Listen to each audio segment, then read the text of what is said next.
경주에서 열리는 에이펙 정상회의 막이 올랐고 오늘 가장 주목됐던 행사가 있었죠. 한미 정상회담이 열렸는데 간단하게 내용을 설명을 해드리면 애초에 이제 우리 한미 관세 협상의 가장 큰 핵심 쟁점이 대미 투자 3,500달러 이거거든요. 근데 이걸 어떻게 타결을 했냐면 그 중에서 1,500억 달러는 기업이 조선업에 투자하는 방식이고 나머지 2천억 달러에 대해서는 직접 투자를 한다. 그런데 이걸 한꺼번에 투자를 하는 게 아니라 한 해 최대 200억 달러 수준에서 한다. 그리고 이것도 사업 진척 정도에 따라서 200억 달러가 다 아닐 수도 있다. 이런 내용인 거고요. 그 다음에 결국 상호관세는 현재 15%로 유지가 되고 있는 게 계속 유지가 되고 지금 자동차 및 부품 관세는 더 높았었는데 이게 15%로 낮춰지게 됐다.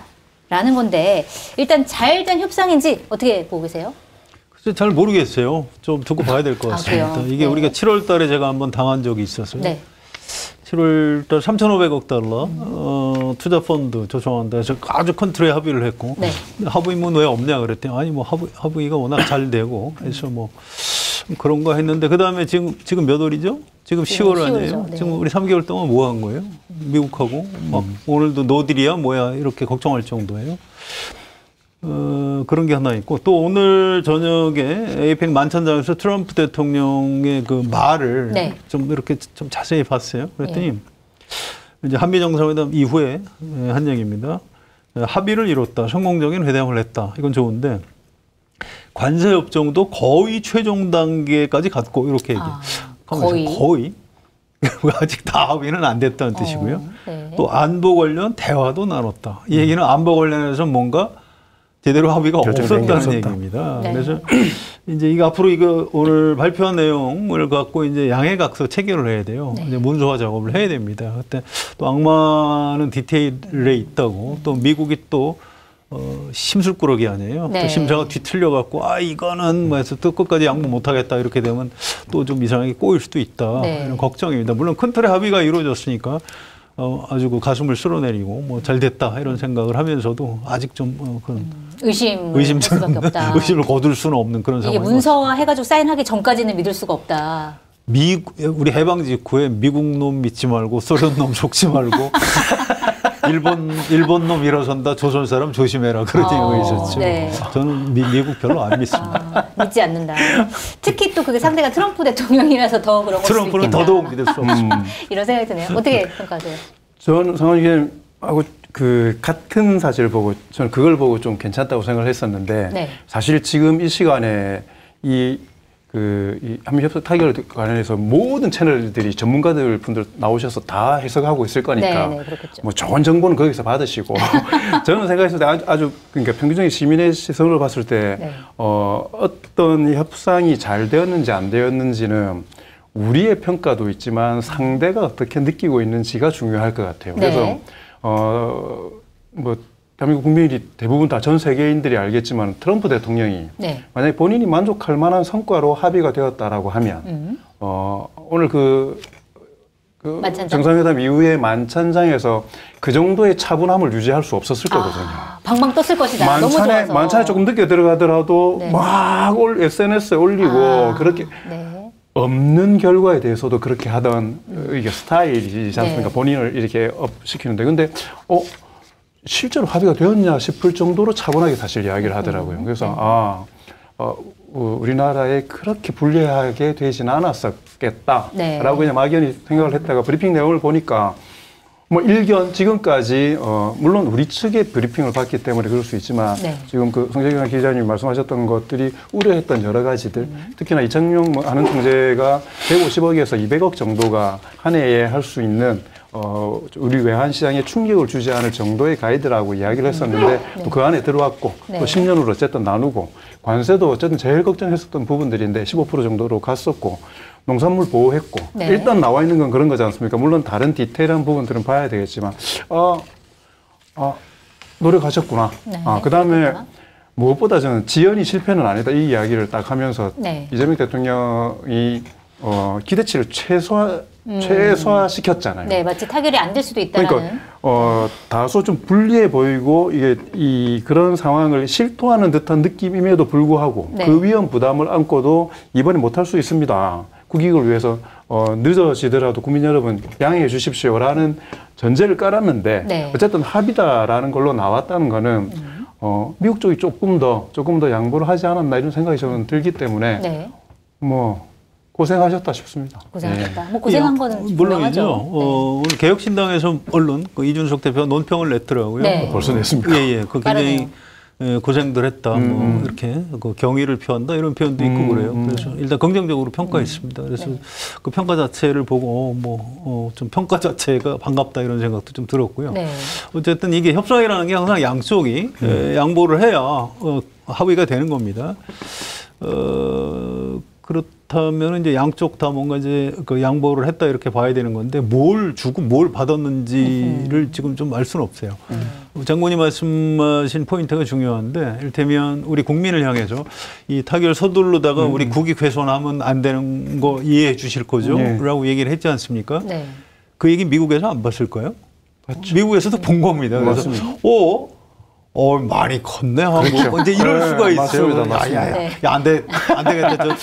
우리도 조금만 양보해서 이번에 여기서 타결을 해야 돼요. 왜냐하면 트럼프로서는 자 보세요. 내일 중국하고 정상회담이 있죠. 네. 근데 이게 좀 성과가 좀 불투명해요. 어떻게 나올지 모릅니다. 그래서 이제 에어포스 원 타고 이제 왔는데 중국하고 뭐가 잘 될 것 같지는 않고 이제 다급하니까 김정은 내가 만나겠다, 만날 수 있다. 뭐 근데 거기도 지금 숲으로 돌아가 버렸고 딱지 맞았죠. 네. 그러니까 이제 한국하고 뭔가 좀 협상의 성과를 내야 되는 그런 측면도 있는 겁니다. 저는 가장 주요한 요소가 이쪽 우리나라 협상단 그다음에 대통령의 좀 이게 약간 뻣뻣한 자세가 주요했지만 이번 협상에 있어서 가장 중요한 전 요인 중에 하나가 내일 있는 미중 정상회담이라고 생각합니다. 그러니까 거기서 트럼프 대통령 입장에서는 지금까지 이야기했던 한미일 공조 잘 되고 있다. 내가 이쪽을 리드하고 있고 내 주위로 세상이 돌아간다라는 걸 보여주기 위해서는 일본하고 어쨌든 그래서 성과를 가졌고 이제 한국인데 이게 좀 틀어져 버리면 내일 시진핑 을 만났을 경우에 다소 좀 명구스러운 상황이 될 수 있죠. 게다가 이재명 대통령과 시진핑이 만날 거지 않습니까? 이것도 신경 쓰이거든요. 그래서 아까 말씀드렸던 것처럼 대통령이 전략을 좀 잘 쓴 게 우리 입장은 좀 느긋한 것처럼 했지만 결과적으로 보면 미국 협상단이 이걸 좀 타결시켜야 될 동인들이 좀 더 커졌을 거다라고 생각합니다. 물론 뭐 힘의 관계나 이런 걸 보면 비교할 수 없는 부분들이 있지만 어쨌든 현재의 정세라는 것으로 보면 게다가 말씀하셨던 것처럼 김정은 위원장을 만나는 대형 이벤트가 있다라면 감수하고 갈 수도 있을 건데 그거조차도 무산됐기 때문에 트럼프가 해외 순방을 통해서 가져가야 될 성과들이 필요했을 거고 뭐 그런 측면 여러 가지가 좀 복합적으로 작동을 했을 거라고 생각을 합니다. 그 말씀들 들어보면 약간 미국이 어쨌든 트럼프 대통령이 약간 급한 위치에 있었고 그렇기 때문에 어느 정도 양보를 했을 것이다 이렇게 말씀하셨는데 그러니까 사실 좀 마음에 잘 걸리는 게 그동안 한국이 얘기했었던 거는 한 해에 150억 달러 이상은 우리는 못한다라고 얘기해왔던 거거든요. 근데 아까 말씀하신 것처럼 뭐 한국은행 총재가 150달러에서 200억 달러 정도가 이제 적정선이다라고 그 최대 한도다라고 얘기를 했다라고 하는데 200억 달러라고 하는 이것도 사실 한국에 어느 정도 부담이 되는 건 아닐까라고 하는 게 국민으로서 좀 걱정이 되긴 하거든요. 그건 어떻게 봐야 돼요? 물론 이거는 뭐냐면 원점에서 시작해서 둘이 협상을 하고 있는 게 아니거든요. 이게 자꾸 이게 무슨 공동의 이익을 위해서 자꾸 협상하는 것처럼 보이는데 애초에 이건 어디서 나왔냐면 미국이 그냥 틀어진 거잖아요. 미국이 던진 폭탄을 어떻게 해체할 건가를 가지고 이야기하는 거고 엄밀한 의미로 힘의 관계에 있어 가지고는 어쩔 수 없이 좀 비교할 수 없는 측면들이 존재하기 때문에 저는 150억 달러 물론 그보다 더 적게 하면 훨씬 우리 부담이 줄어들었겠지만 협상의 첫 카드에서 어쨌든 한 총재가 마지노선으로 삼았던 데까지를 해서 기간들을 연장하고 처음에는 미국은 일시불로 선불로 달라고 했던 거지 않습니까? 그 또한 저쪽에서도 협상을 위해서 강공을 했던 거고 저희도 할 수 있는 최대한의 현실적인 걸 이야기하고 거기에서 협상을 하면서 조절했던 거기 때문에 안 할 수 없는 상황인 거지 않습니까? 그러니까 한미동맹 뭐 이거 못 깨는 거잖아요. 그러니까 그런 차원에서 현실적인 그 와중에서는 그나마 좀 안정성을 유지시켰다. 그렇게 판단하는 게 저는 바람직하지 않을까 생각을 합니다. 그 국제사회의 뭐 유명한 깡패인 걸로 전 세계가 다 인정하는 거 아닙니까? 그 미국의 무역 적자가 너무 심하다. 당신들 나라하고 지금 불공정 무역을 하고 있기 때문에 우리가 제조업이 다 무너졌다. 그러니까 관세 내라.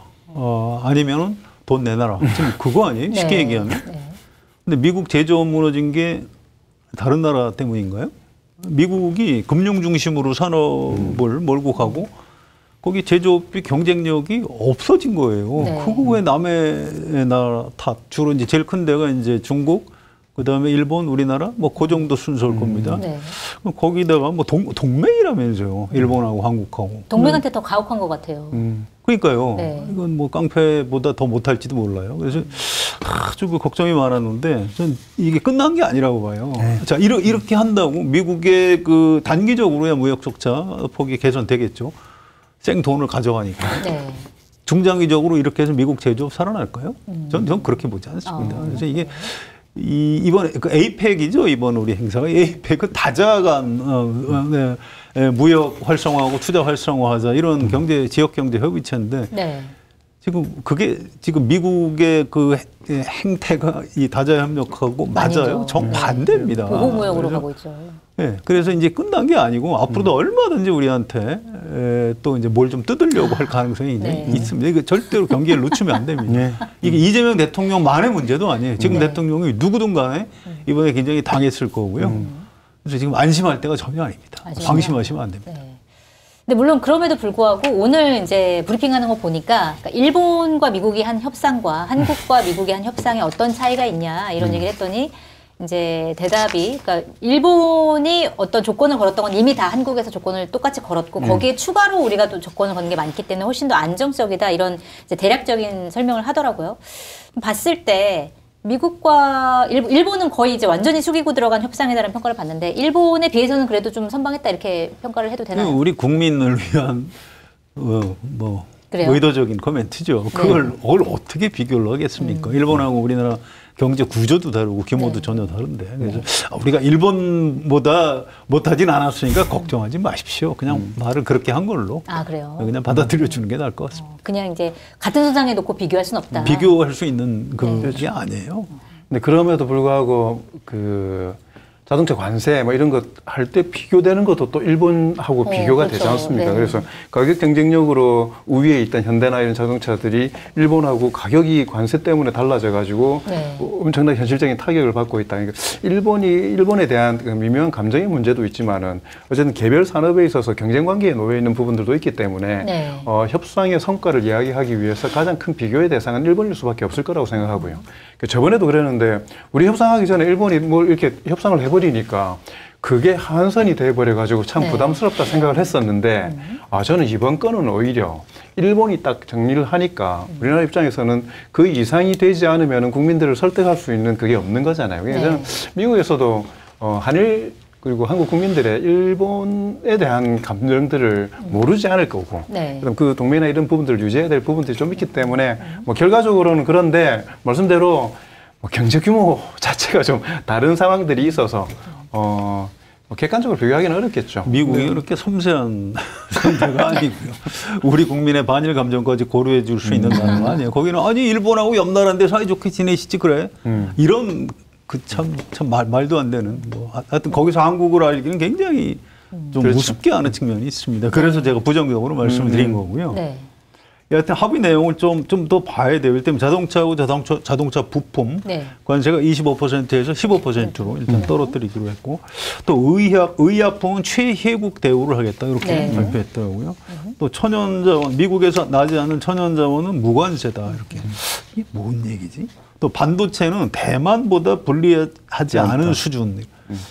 이게 뭐지? 이게 구체적인 내용은 없고 대만보다 불리하지 않다. 이게 뭘 의미하는 건지. 그다음에 이제 수익 배분은 일단 5대5로 하다가 나중에 좀 보자 이런 거.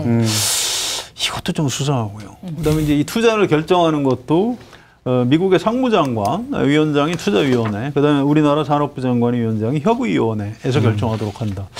이게 주도권이 미국 쪽으로 넘어간 건 아닌가 이런 생각이 들어요. 그래서 이런 그 자세한 내용들은 나중에 그 양해각서 체결 내용, 또 이제 기자들이 열심히 취재해서 내일 아침, 모레 아침 신문, 또 방송, 인터넷에 많이 보도를 할 겁니다. 네.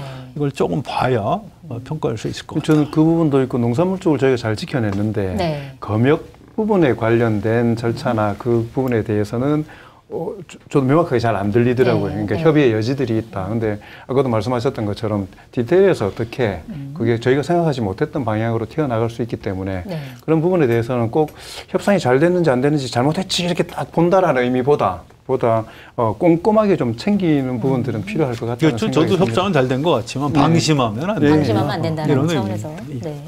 국민의힘에서 논평이 나왔어요. 나왔나요? 네. 뭐라고 했을 것 같습니까? 한번 맞춰보세요. 이게 또 국익에 관련된 거니까 마냥 비판하기도 네, 아직 그럴 것 같은데. 굉장히 순진하신 분이신지. 그래요? 엄청난 비판이 나왔나요? 금을 너무 많이 줬다 뭐 이런 거. 금값을 빼고 내라. 뭐 협상 타결 불확실성 해소한 거 그것만 긍정적이고 네. 남은 것은 외환 시장 불안과 국민 부담이다. 예, 내용 자세히 밝혀라. 그래서 굉장히 부정적인 톤으로 냈습니다. 네. 이야, 더더군다나 협상 성과가 괜찮았다는 느낌이 딱 드네요. 그래서 이거는 아까 처음에 장관님 설명할 때 제가 말씀을 드릴까 말까 하다 말았는데 네. 사실 이것 때문에 이재명 대통령 직무평가 민주당 지지율이 뭐 올라가거나 내려가지는 않을 겁니다. 이게 사실은 7월 달에 미국하고 그렇게 합의했다 했을 때도 뭐 잘 됐네. 그냥 그 정도지. 그것 때문에 올라가지 않았거든요. 또 그 이후에 막 굉장히 미국하고 뭐가 잘 안 된 것 같다 할 때도 그것 때문에 떨어지지도 않았어요. 그러니까 마찬가지로 이번에도 이것 때문에 올라가거나 또 앞으로 우리가 좀 더 고생을 하더라도 이것 때문에 떨어지지는 않을 겁니다. 우리 국민이 좀 다르게 보는 것 같아요. 아, 이거는 이재명 대통령의 문제가 아니고 대한민국과 미국 이라는 국제사회 깡패하고의 양자전이기 때문에 네. 우리가 좀 덜 다쳐야 된다. 이렇게 좀 우리 정부, 우리 대통령을 좀 약간 감싸주는 측면도 있는 것 같습니다. 좀 다행스러운 거죠. 지지율 얘기는 이따가 뭐 조금 더 자세하게 하기로 하도록 하고 일단 요것도 화제였는데 트럼프 대통령에 어떤 선물을 줄 것인가. 검증된 상품을 인터넷 최저가보다 저렴하게 판매하고 있는 마켓하니 쇼핑몰에서 국내 생산되는 사과 중 당도가 가장 높은 품종 중 하나인 감홍 사과를 준비했습니다. 평균 당도 16브릭스 이상의 단맛을 자랑하는 감홍 사과는 홍옥과 부사를 교배해 만든 신품종으로 단단한 과육과 달콤한 과즙이 특징입니다. 그래서 높은 가격이지만 마켓하니에서 저렴하게 맛보시라고 흠집 있는 가정용 상품으로 준비를 했습니다. 다양한 옵션으로 준비를 했으니까 마켓하니에서 직접 확인 후에 구매하시면 되고요. 주문 방법은 유튜브 화면 좌측 하단을 클릭하시거나 포털에서 마켓하니를 검색하셔서 주문하시면 됩니다. 무궁화 대훈장 일단 줬고 그다음에 신라 금관 줬는데 이 두 가지 선물에 어쨌든 선물에도 여러 가지 의미가 담겨 있잖아요. 이 선물에는 어떤 의미가 있을까요? 금관은 왕이 쓰는 거잖아요. 지금 미국에서 노킹스 시위 벌어지고 있는데. 노킹스 프로테스트 그래서 우리에게 왕 필요 없다 이러고 있는데 우리는 금관을 주고 좀 네. 약간 속은 상한데 네. 뭐 어쨌든